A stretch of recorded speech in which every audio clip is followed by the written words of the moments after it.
les grands principes du projet, ça a été d'abord de relier les infrastructures vertes qu'il y a autour, et donc d'essayer de faire un maillage avec ces grands espaces verts qui sont maintenant là dans la région, mais qui n'ont pas toujours été perçus comme tels.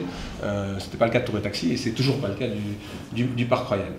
Il y avait quelques arbres remarquables existants. Le projet, le permis de lotir, qui a été fait par Cityder, c'est vraiment conçu autour de ces arbres que l'on a voulu maintenir et qui deviennent un élément paysager important du projet.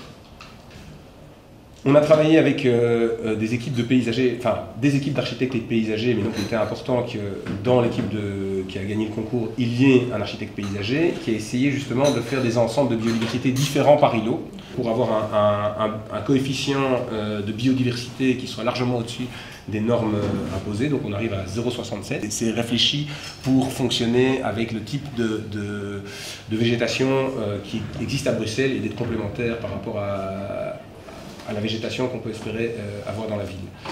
Chaque ensemble dispose de toits communs et de jardins sur les toits, avec également une serre urbaine. Les façades sont également verdurisées. Il y a beaucoup de panneaux solaires puisque le projet est 100% passif et 30% est même zéro énergie. Ça, c'est grâce notamment à l'ajout des panneaux solaires. Il y a une grande attention qui a été donnée à la récupération des eaux pour l'ensemble du projet, mais un des aspects, ça a été de créer des ambiances différentes, vraiment un maillage bleu avec des ambiances différentes dans chacun des îlots pour leur donner aussi une personnalité propre. Donc quand vous voyez l'ensemble de ces intentions sur le master plan du projet, ça donne ceci. Donc, vous voyez bien ces ambiances paysagées, la grande présence du vert, même si ici c'est vue de Sirius, mais quand on sera normalement au niveau de la rue, ce sera encore plus perceptible quand le projet sera terminé. L'ensoleillement a été réfléchi en fonction évidemment des gabarits pour être certain que chaque îlot bénéficie d'un bon ensoleillement à chaque moment de la journée. Enfin, plutôt à différents moments de la journée. Ici, on voit la répartition des toitures vertes et des façades vertes sur l'ensemble du projet. Alors, il y a également un chauffage urbain pour l'ensemble du site. Petit détail que j'aime bien rappeler, qui est un peu amusant, mais qui est très indicateur de ce que l'on veut faire. Ce chauffage urbain sera également doté d'un espace didactique, donc visitable par les tiers. Donc on espère qu'il y ait des écoles qui viennent visiter ce chauffage urbain, qu'on vienne expliquer ce que c'est un chauffage urbain, pourquoi c'est important et quel est l'intérêt, parce qu'on pense vraiment que le développement durable, un des aspects importants du développement durable, c'est l'exemplarité. Et donc il faut faire les choses, mais il faut aussi le faire savoir. Et c'est pour ça d'ailleurs que je suis devant vous avec un micro, c'est qu'on aime bien faire savoir ce qu'on fait dans ce projet.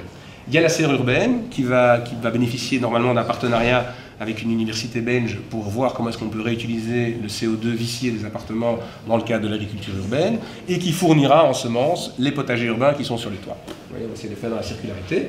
Et puis vous avez ces buanderies communes qui seront gratuites pour les habitants des logements, puisqu'elles seront alimentées par l'eau de récupération, les eaux grises traitées des eaux de pluie, pardon, de récupération des toits, et l'électricité sera fournie par les panneaux solaires. Donc ce sera gratuit, ça veut dire que vous récupérez de l'argent pour ne pas acheter de machines, de l'espace dans votre appartement, plutôt de l'espace de rangement que pour y loger des enfants, d'accord, et éventuellement vous rencontrerez vos voisins dans ces espaces-là. Donc il y a cette philosophie de cohésion sociale qui est importante pour nous. Les ambitions en matière de traitement des eaux, je vous ai parlé de la récupération des eaux de pluie pour les buanderies et pour les nettoyages des communs, mais aussi la récupération des eaux grises pour